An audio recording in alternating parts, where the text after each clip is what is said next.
We are live and direct from Las Vegas, Nevada. We're inside the MGM Grand Media Center. It's Dan Canobio. It's Chris Algieri. It is a special edition of Inside Boxing Live. Doesn't get any more live than this, folks. It's Canelo-Munguia Fight Week. Things are heating up. This building, or this room, I should say, is starting to fill up. The food is right next to us. It looks really good. I'm really hungry. So is Chris. He needs protein. Chris, how are you, my friend? Good to see you in the flesh. I'm great, man. Happy to be here. Canelo Fight Week. Once again, I think there's a lot of positive energy going on. People are starting to get ramped up. I mean, Vegas is swelling with the Mexican fans, with boxing fans. So swelling like this guy, except he skipped the gym this morning. I did not go to the gym with Chris this morning.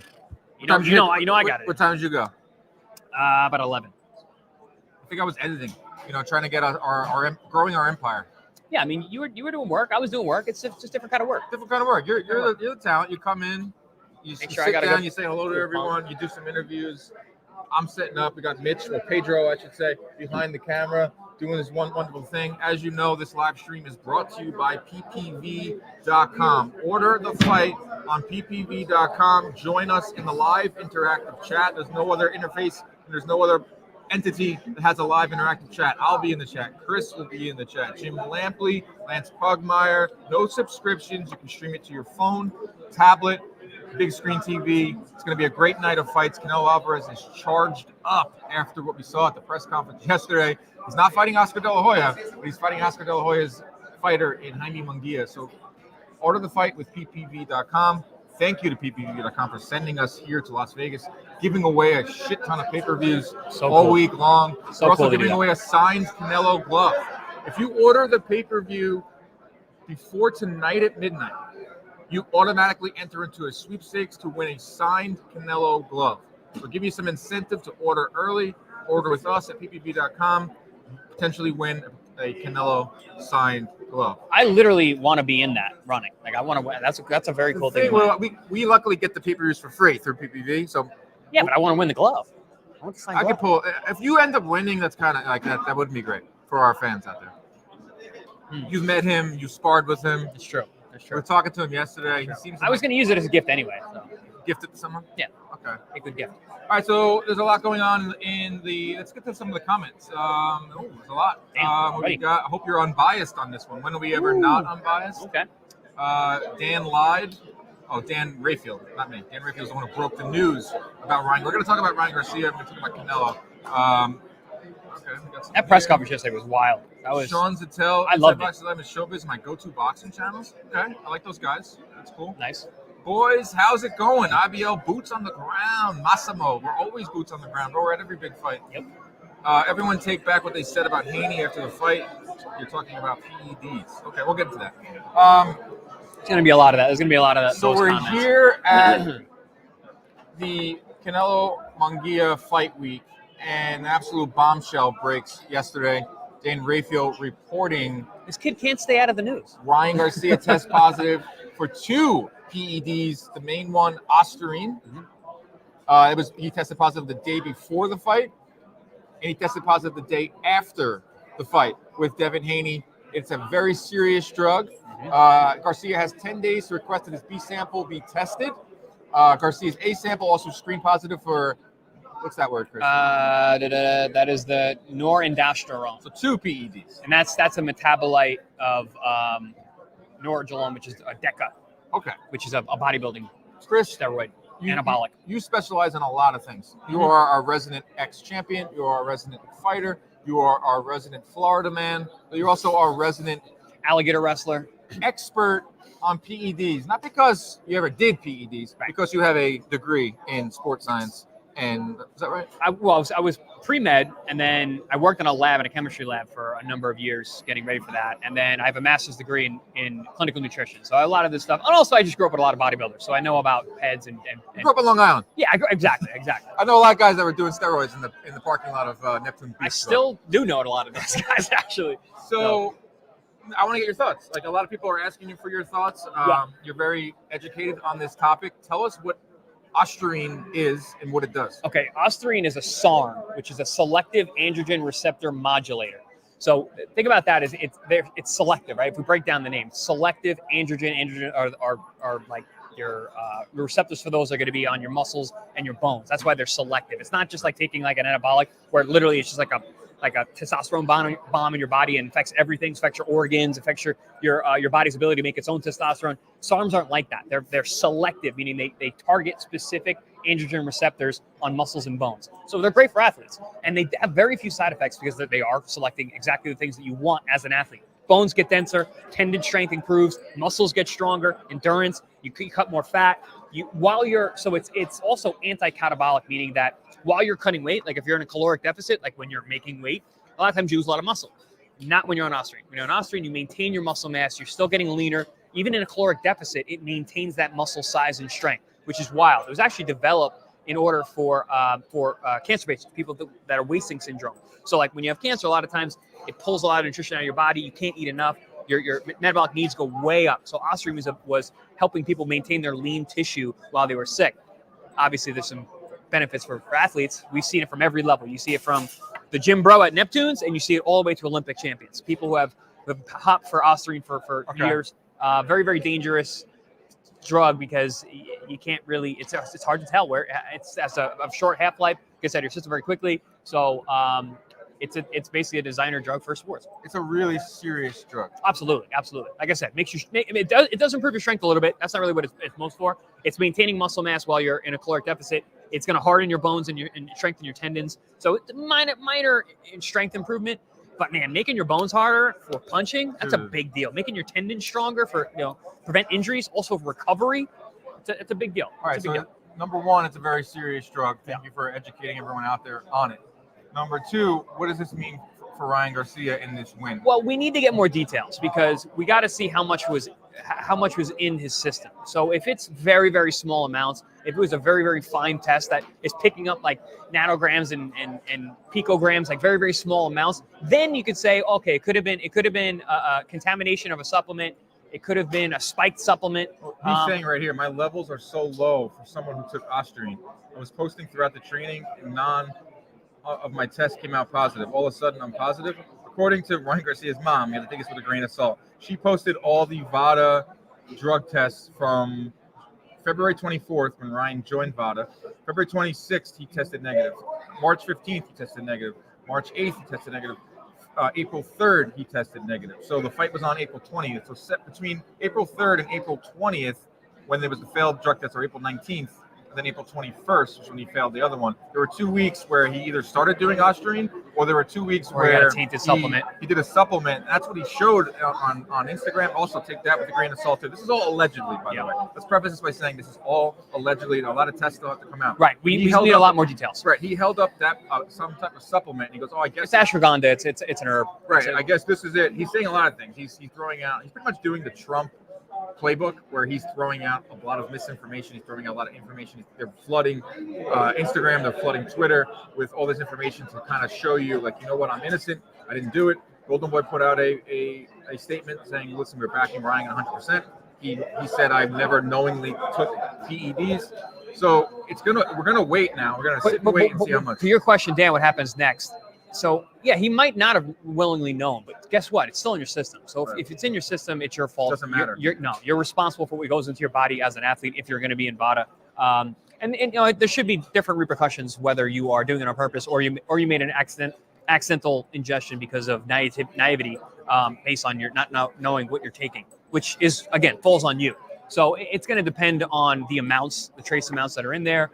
But also, when he's saying that he had low amounts, I mean, it has a very short half-life. It stays in your system for, a very short period of time, a couple weeks. So, even though it breaks down, like it's highly bioavailable, but it breaks down pretty quick. The other one, though, tell us about the other drug. Yeah, so nandrolone, the Deca, that's like a hardcore anabolic for bodybuilders, and it stays in your system a long time, like months. Why are we overlooking this one? That one's because that one I'm going to assume was a tainted supplement, because it's probably a really small amount. We haven't gotten details on that one either, but that one makes no sense for the sport. Like taking that one, it's a bulking agent. It's an anabolic. It like there's a lot of side effects. Like, get some of that. Yeah, you need that, but there's a lot of side effects on that one too, and it's just not really a fighter drug. Ostarine makes sense for a fighter. The DECA doesn't, especially if you're going to be tested. I mean, that would be a very, very stupid thing to take prior to a fight. All right, so we got what the drug was, what it does. It's obviously a very dangerous drug. This is all allegedly. All PEDs are dangerous in the sport. Got golden boy people here too, right? Allegedly. Yes. Okay, but Yeah, we need more details. What does this mean for the win of Ryan Garcia? Take a look at the lead up to this fight was wacky. It was nuts. It ended up being a great night. It ended up being a upset. I think it was the shot in the arm that boxing needed, with Ryan Garcia pulling off the massive upset of Devin Haney, knocking him down 3 times, stunning him, all that and the other. The week after it, I'm listening to WFAN in New York radio station that never talks about boxing. Yep. And my man Greg Giannotti, is morning host with Boomer, is saying, awesome fight Saturday night. Ryan Garcia pulls off the upset. It did great ratings. It did great numbers. This is great. This is finally what you want to hear, because usually we hear about all the negative things when they're talking about boxing, especially on a morning radio show. So now we wake up and we have to deal with positive drug tests. It's on ESPN. It's on TMZ. Ryan Garcia now is one of the 4 or 5 faces of boxing. And now we're answering questions about these designer drugs that we don't know the names of and how to pronounce. And what does this exactly mean for his win? Devin Haney wants the win expunged. He wants to be a no contest. He can't believe it. He puts out a statement. This is not good. This is not good. Boxing never misses an opportunity to give itself a black eye. That's the reality of it. It's unfortunate. What's that saying? Like, boxing is the worst mistress of my life. Like, it's just, we love it, but it's damaging. It's damaging to us. It breaks your heart all the time. It's a hard luck sport, man. And again, it doesn't miss an opportunity to give itself black eyes. And we're there once again. This kid had the opportunity to be literally the face of the sport and to take over. And now we got to deal with all this. So it's a complicated situation. What's going to happen with him? It's like New York State is very strict. I mean, this is the strictest commission true. you could possibly have among all the states in the U.S.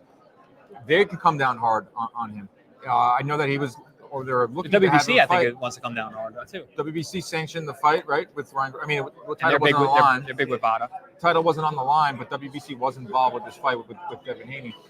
You got to start thinking about that. Like, obviously in boxing, a lot of these fighters test positive, or there's murky waters and they wait out. There's a lot of misinformation thrown out there. The Conor Benn situation comes to mind, where it's just litigation until you're either just don't want to hear about it anymore, or you're just so tired of it that you just move on, or you just forget about it. This is not going to happen with Ryan Garcia because he's such a big name. Like this, I don't think this is going to get swept under the rug. I just need to see how we have to see how it plays out. We have to see the levels. We got to get more details. We got to get the levels. We got to see if this is accidental or if it was known, and that makes a big difference. Listen, regardless, objectively, the stuff is in your system. So you fail the test. We got to wait for the B sample, but historically, the B sample usually is exactly the same as the A sample. I always say wait for the B sample. And has there ever been a time where the B sample? I think that's why I said historically. I think historically, I don't think it's ever been a difference. Right. So that's not really going to be an issue. But the amount is going to be an issue, and that's why we got to dig and get more details. And then from there, that's how you decide how you're going to deal with it. Is it going to be a 6-month ban or is it going to be a 4-year ban? Because Ostarine, I believe, is actually a 2. I've never seen a 4-year ban. Ostarine, I'm sorry, I think it's a 2-year ban. In what? From what in the UFC, sport? from Jeff Nowitzki, that's a 2-year ban for Ostarine. 2-year ban? 2-year ban, yeah. And is it go by level? It just goes on whether you did it on purpose or not. How do they prove that? Levels. All right, let's take some questions from our viewers. There's a lot of them. From Rudy, how long would it take for the PED to really take effect, since Ryan tested clean until the day before and after the fight? Well, he didn't test clean before the fight. I mean, up until April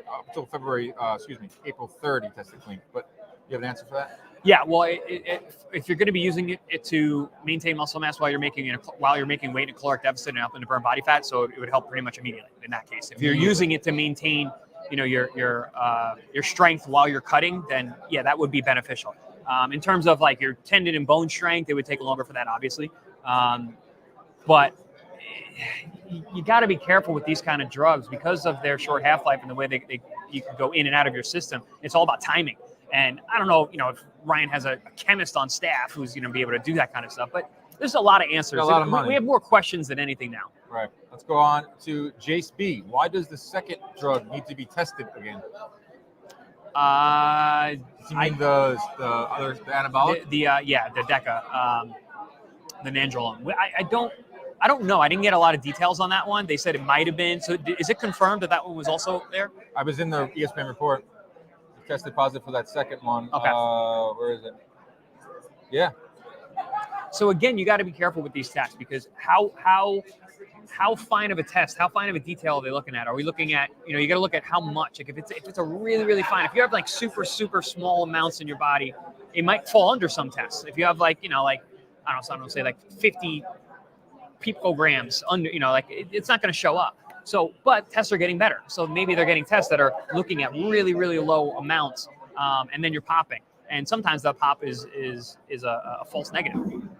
Another question here. This room is filling. Dude, they're putting out a spread right here. It looks like it's guacamole. Guys, we got full-on Cinco de Mayo, like delicious Mexican food. So hungry right now. This guy's putting so much on his plate. What's the etiquette here? Don't save any for Chris and Dan. That plate's about to fall over. Yeah, that's the etiquette. Don't save any for Chris and Dan. Yeah, the room is starting to really fill up. There's a definite buzz because it's Canelo fight week. A definite buzz because boxing's on a heater right now. On a heater? Heater in and out of the ring. I mean, this Ryan Garcia news is obviously not good news, but it's still stuff we have to talk about. The Oscar and Canelo beef was insane. We'll get to that too. We got a few more. That was exciting as hell, by the way. I was having a blast watching that. The drama. I love the drama. Drama through the roof. Ryan getting popped was the last thing Oscar needed after bringing up Canelo's positive test. Dude, that was timing. A slice of irony yesterday is that Oscar goes up on the stage yesterday and says all these things about Canelo, brings up failed drug test, brings up he brought up a lot of stuff about himself too. Like he did that like scorched earth. Like, all right, I'm gonna lay all my stuff out there, so you have no ammo. I did this. Yep. I understand that, but what about you? What about you failing 2 drug tests? What about you doing this, that, and the other? As his star fighter tests positive for PEDs, like almost simultaneously. It was wild. Oh, this sport, I'm telling you, is the weirdest and wildest sport in the world. Yesterday, it's the best. It's the best sport. So we got Mitch here, who is our producer, editor extraordinaire. He's new to the boxing game, and Oscar comes up to the stage, and I'm like, "Yo, this could get really crazy." And he's like, "Oh, why?" I'm like, "Oh, you're about to say, this guy. They used to work together. There's a little bit of like jealousy between Oscar and Canelo, not the other way around. This could get really, really crazy." I didn't think it was going to go that crazy because Oscar came out guns blazing, had like a prepared statement. He tweeted and said like I'm going to co-at Canelo at the press conference, and he certainly did. Like you said, he had a written statement ready. He was like delivering a speech. Yeah, and in that speech he went scorched earth, like, and the room got like awkwardly silent and was like, oh, when he said that one thing, and then Canelo went at him in Spanish. Yeah, he called him a lot of derogatory terms. Brought up some of the stuff about Oscar, the fishnets, and everything you could think of. He went after, drug use and all that. I went after Oscar. I mean, I'm not going to say that the promotion needed it because I don't think it should ever get to that level. Was it welcomed? Was it picked up by every single media entity? Do we have 3 million views on that video on our TikTok? Yes. Oscar knows how to promote a fight. Oscar knows how to interject himself. Oscar knows how to create buzz. Canelo and Munguia are shaking hands every chance they get. It's extremely respectful. I'm going to say, yeah, it did need it. And yeah, I'm a little more interested. I wouldn't say it needed it, but it definitely helped. It definitely helped. All news is good news at this point, especially for us being on this side and working in the media. It gives us plenty to talk about. We have too much to talk about. We gotta do like 2 shows a day. I guess we're gonna have to go live tomorrow too. Chris, you guys asked for it. Look at this question. Be honest, Chris. Did you ever take PEDs or swarm in your career? Never, not once. I actually just posted that the other day. I'm 40 years old. I actually wanted to go on TRT, and then I got my testosterone checked and it was fine. So I'm like, I don't need it yet. I will eventually. I want to do tests. Yeah, you should. Give me some tests. You should get your levels checked first, though. I did an Instagram post. I had a photo shoot. I got pretty lean in a couple days, and I was like, man, I've never done anything. I never did any kind of hormone modulators. Never did any exogenous hormones. I couldn't do it. Ethically, I couldn't do it because the sport's so dangerous. But also, I just felt like I didn't need it. That's why I was so focused on my nutrition and my training, and I worked so hard and just doing everything right. That's what the champion lifestyle is all about. It's just doing everything right. Yeah, that's the thing. We did that episode like a while back. It was one of our biggest episodes. Was after the Conor Ben stuff, and you kind of pulled back the curtain on what fighters are taking, how they're beating the test. And a lot of the comments were, wow, this is informative. This was awesome. How the fuck does he know that? And there were some idiots out there that are like, wait a second, like he seems to know a little too much about it. That sounds like someone that knows so much about it, probably did PEDs, but no, like once people understand your background. And again, guys, pre-med in college, master's degree in clinical nutrition, have worked in the nutrition space for a long time. I'm a certified sports nutritionist. So we talk about PEDs a lot, drug use and how they work, the pharmacology of it, the pharmacokinetics of it, how they actually work, what they do in the body. And it's very interesting. I'm very interested. It's chemistry. It's cool. What else we got here? Wow, that was nerdy, huh? It's chemistry. It's cool. Chemistry. It's cool. You're a man of many talents. What are the odds a test can be tampered with to come back positive? What? Almost zero. Vada doesn't have a horse in the fight, so it wouldn't make sense. I was with Dan Riffield last night, who broke the story. We went out to dinner with PPV people. Nice. And he is showing me the DMs he's getting. Showing me all the DMs he's getting from the Ryan Garcia fans. Oh, the Swifties? Well, the Ryan Garcia fans, they're rough. The Ryan Garcia fans were like, you made this up. You're a piece of shit. This, that, and the other. Like, how dare you do this to Ryan? The most ill-informed fan base I've ever experienced. Right. There's a lot of that, but, credit to Ryan. I mean, he knows how to, activate his base. He knows how to kind of shoot this down. It's the Swift. That's why I call them the Swifties, because like the Taylor Swift cronies are like nasty. Like they're like ravenous when they protect her and they go after people. So it's very, very similar. Yeah, it is kind of similar in a way. But yeah, I guess we could talk about that. And like, it's just like not a good look. It's just not a good look. I was very prepared to talk about Ryan Garcia fighting in December. Ready to talk about Ryan Garcia. What could he do at 147? Could he fight at 154? Our last podcast was discussing all the options for him. We were talking about his victory tour in Miami, and it was all good. It was fun. It was different. It was like, all right, shot in the arm, like I said before. Like, let's get this totally invigorated his career. Because if you think about it, Chris, he was a loss away from probably not being seen for a long time. He was a loss away from being a YouTube fighter. Like it was that close. And then he goes to the top of the sport. Like that is the dramatic swings that you can make in this sport and no other sport. Boxing it really is the theater of the unexpected. Anything can happen. People only care about your last performance, and Ryan's last performance was great. Bruce Wayne, Batman. Nice. With so many boxing people around, who do you guys hang out with during fight week? Here's the thing. A lot of boxing media is a bunch of weirdos. The media. Yes. Okay, yeah. To my right is Morning Combat guys, Brian Campbell, Luke Thomas. I will hang out with them. They're cool. Tonight we're going out to Barry's Prime. Oh, don't tell everybody. Damn it. We just got that. No, I don't think anyone can get in. It's a very hard place to get into. Fair. Our friend Jason Griggs, West Virginia legend, a friend of mine. You're the man, Griggs. Is taking us there, so we're doing that tonight. There's certain media members that I'll hang out with. I lived here for a while, so I have friends. I have friends in Vegas. I lived and trained here a lot. I mean, I've been coming here multiple times a year for the past decade and a half. So there's a lot to do in Vegas. Other than I don't gamble, I don't go to strip clubs. I don't gamble. So I don't go to strip clubs either. But the thing with what we do all week long is like we run around at these scrums. We talk to Canelo, get the mini mic content. And then me and Mitch are editing like all hours of the night. So it's not like a luxurious trip. Like someone's like, hey, what are these trips like? It's literally in media centers. It's literally like working all day and night. But it's flying home. It's fun. Our job is fun. What we do is fun. We have fun doing this. We love boxing. We're obsessed. So it is still fun. But yeah, it's a ton of work, and it's exhausting these weeks. These trips. But it sure beats working for a living. I've never had a job, so I really don't know. Maybe working is okay. I don't know. I had a few jobs before I got into sports. I worked for a moving company. Imagine me doing that. No. In the Hamptons, I worked at a pool cleaning company. Dude, if you showed up to help me move, I'd be like, no, send that guy home. They wanted to, and I think they did send me home a few times. Pool cleaning company. I worked at Tanger Outlets. So you were the like the hot young pool guy? Yes, there were a lot of older women in the Hamptons that would open up their... You want some lemonade? Or would come out and lay out like conveniently when we showed up. I can't reach my shoulder. Can you put on some... Dude, I'm not even kidding. I'm not going to get into specifics here. I want to get dressed. I want the home address. Literally, that scenario happened a few times.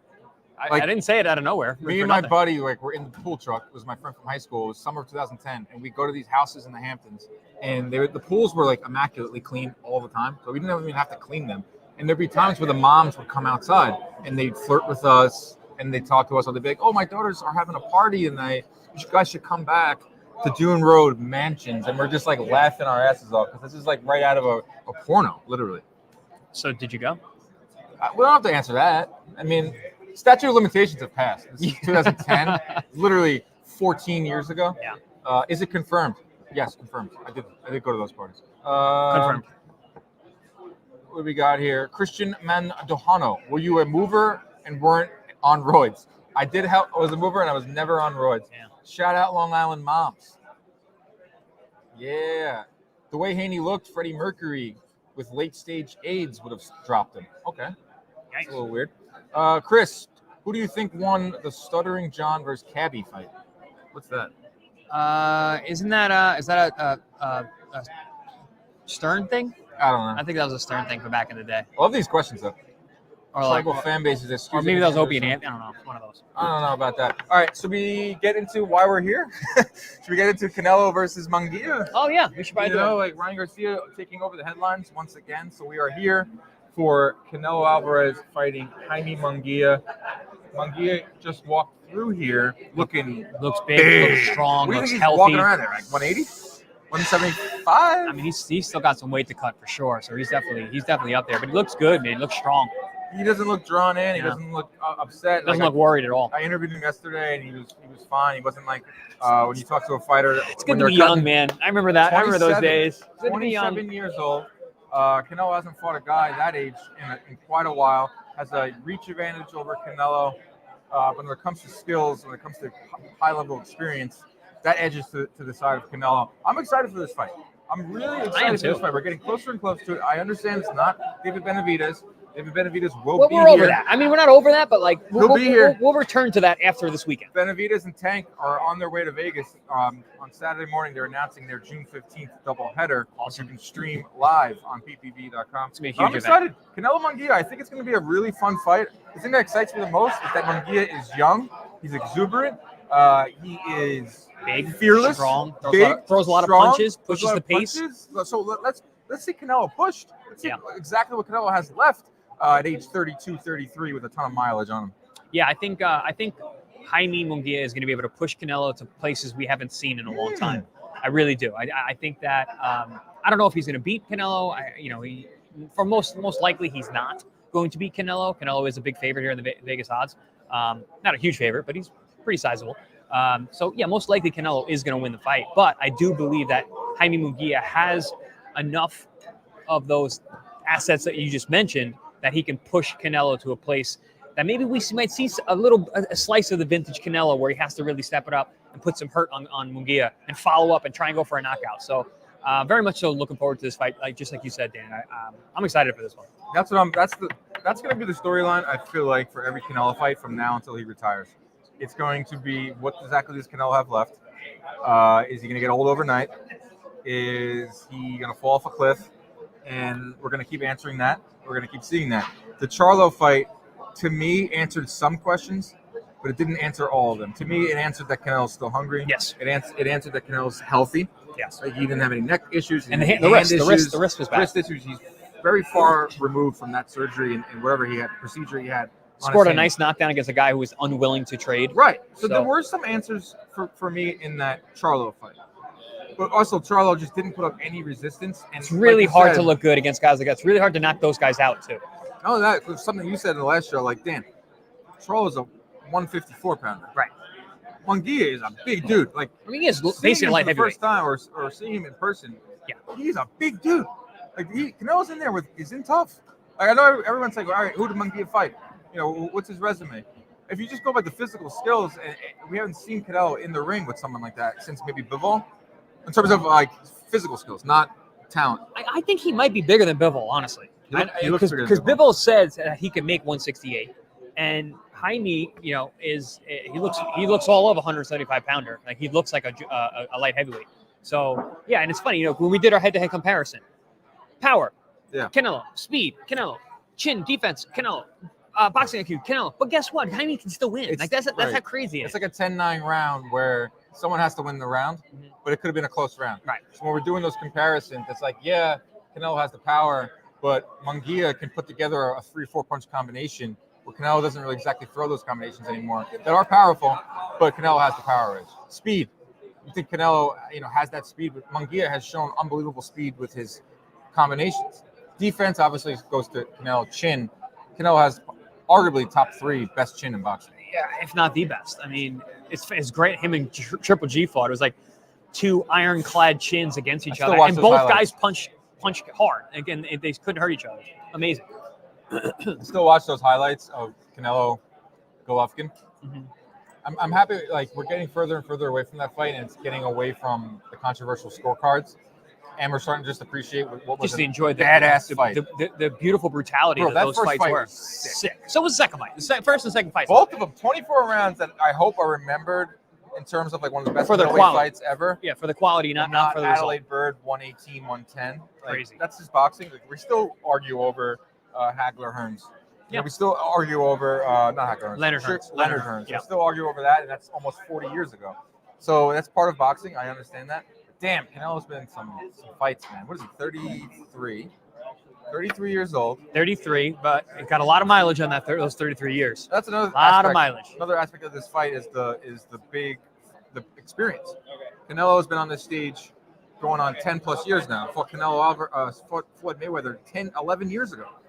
And the amount of champions that he's fought, it's wild. Bro, he fought Mayweather 10 years ago. And think about what you have to do. So he was 23 years old. Think about what you have to do in the lead up to get a Mayweather fight. Right. You got to beat a Trout. You got to beat a Lara. You got to very difficult stylistic guys to fight. Put up a whole career basically to get to that Mayweather fight, which is the pinnacle.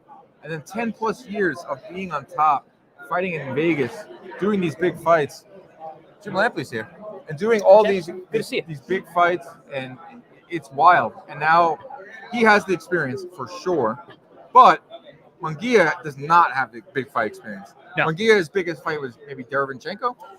Derevyanchenko, I mean, there was a lot on the line the last fight, so there was a ton of pressure when he fought John Ryder. So, he does know. You can't compare resumes at this point. But, this came up during the week when people are asking me about this fight. Do you think the moment is going to be too big for Munguia? I don't think so. I think that he comes from a warrior class. He's come from Mexican culture. And he said in an interview yesterday, I believe, that I've been training my whole life for this fight, to fight Canelo. And he's a guy that he thoroughly respects. He watched his whole career. And now he's here. He's got that opportunity. It's when your hero becomes your foe. So it's an opportunity for Munguia to get incredible experience, to bridge that gap of that experience that he doesn't have, right? And he gets to put his skills on the line. And I think, again, like I said, a warrior class of Mexican culture. This is what these guys live for. It's gonna be such a raucous crowd. No offense to the Tim Tszyu Sebastian Fundora atmosphere. That was a great card. Ended up being an awesome card. Yeah. But it was a little lacking in atmosphere because those are not exactly big names. This right here, this room, if you can see the other side of this, is full to capacity. I'm seeing luminaries of all media, all different walks of media. This feels like a Canelo fight. It feels like a Cinco de Mayo big time thing. Yeah. I also think the weigh-in is going to be a freaking scene. The weigh-in's going to be a scene. It's going to be wild. Guys, we're live. That's Chris Alvarez. We're live right now. Fred Sternberg chewing my ear off. Eagles cover of the. We got Jim Lampley here to our left. What beach was that? I was in LA. I'm Chris Algieri. There's Jim. Dude. There he is. There he is, the legend. Having a Diet Two Coke. Legends, and Fred Sternberg. Look at that. Two legends. Can you turn it around to show everyone over there? Oh yeah, can you show what we're dealing with in here? Star-studded event. Yeah, there's everyone. Fleshing out. There's Claudia Trejos. Unbelievable. Yeah, this is actually great. This is great stuff. No one ever knows what a media center looks like. I did a behind-the-scenes video once. That's right there. You're seeing some of the zone people. There's the stage. This is inside the MGM Grand. It's awesome because you have internet in here. You have food. You have TVs. You can edit. You can interview people. It's just pretty much like a Radio Row. Like Super Bowl has their Radio Row. Canelo fights bring out a Radio Row where you can just kind of sit here and then they'll bring over people like to you. Like all of a sudden you're sitting down with Freddie Roach. All of a sudden Jim Lampley. All of a sudden Jaime Munguia will walk through. It's one of the cooler rooms and cooler aspects of Fight Week. I love it. I love being live. I think this is such a cool thing. Being able to bring you guys inside of these rooms and just come to you live and direct. We're getting good feedback on it. I hope everyone's enjoying it. Massimo, Jim, the voice of boxing. We always say our listeners are some of the smartest in the sport of boxing. I mean, the stuff that you guys send us messages about, like, it's just so spot on. Yeah, a lot of Jim Lampley fans in the chat. Ryan Garcia is a cheater. Says H Money. Let's see here. Another question. How much of a factor will Jaime's reach play in the fights? Aside from Triple G, most of Canelo's recent opponents have had long reach of the two. That's true. Munguia has a 4-inch reach advantage over Canelo Alvarez. And a 4-inch height advantage. He's 6 foot. Canelo's less than 5'9". Here's the thing. Munguia is not known for his jab. No. He has a decent jab. He does have good in and out though, and the length will help for that. But Canelo's really good at fighting taller fighters. He's made his bones on fighting taller fighters. That's why stats on that. That's why that point that person just made about Triple H, about Triple G, height is important. Right, absolutely. The thing with Bivol, why Bivol was able to give Canelo so many issues because he jabbed and he was in and out. I just don't think Munguia has that in and out jab. 2 things that give Canelo issues: the jab, 3 in things, and out, and the power. Power, or just having Golovkin had power. He got his attention. Yeah, but the reason Golovkin gave us trouble is the jab. So the 3 things that number 1 is the jab. The 3 things that give Canelo trouble are a jab, a good jabber, a guy with good defense. He had trouble with Lara. He had trouble with Trout. A guy with a jab. Floyd Mayweather to a point. Sergey Kovalev and Triple G. Triple G is one of the best jabs in boxing. And then lastly is activity. Guys throw a lot of punches. So those are the guys that give him trouble. That's what I wanted to say. You're right. Not power. It's activity. It's the jab number 1, and it's activity. Golovkin threw 70 punches around. Yeah, it's crazy. Like Munguia, we talked about this. Munguia throws 60, 65, but will he do that against one of the better counter punchers? That's a big question of this fight. I think it's his only shot. I think he has to. If Canelo's able to slow the pace, it's a Canelo route.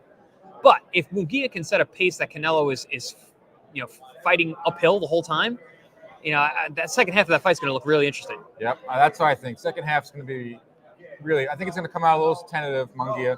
Canelo always comes out slow. Well, the Roach camp has been saying that they're going to try and keep it a little even paced until the second half. I think that's a mind game, actually. They actually came out and said that? Yeah. That's kind of crazy. Yeah, I think because they're saying that the second half of the fight is when it's really going to open up for Munguia. I think that was a bit of a bait and switch. I think Munguia is going to come out on fire. I think he's going to come out on fire. Imagine Munguia comes out just throwing bombs. Yeah, I think honestly, I don't think he should let it slow down in the beginning. If he goes slow in the beginning, he's going to lose every round. He's really going to have to step it up on the second half and stop a guy who has the best chin in boxing. So user 2427. How many big booty Latinas are there? Quite a few. Numerous. A few. Inside Boxing, David Benavidez ducking David Morrell. Okay. Dan and Chris. Canelo says Benavidez hydrates to 25 pounds. But if Benavidez were to fight Canelo for all the titles, doesn't that mean Benavidez and Canelo can't hydrate more than 10 pounds per IBF rules? That's a question I always have asked. That's in the morning. It's in the morning. It's one of the stupidest rules in boxing because it's an absolute number. Why would it not be a percentage based on body weight? So a 116-pounder can gain 10 pounds and a 175-pounder has to maintain a 10-pound weight. It's silly.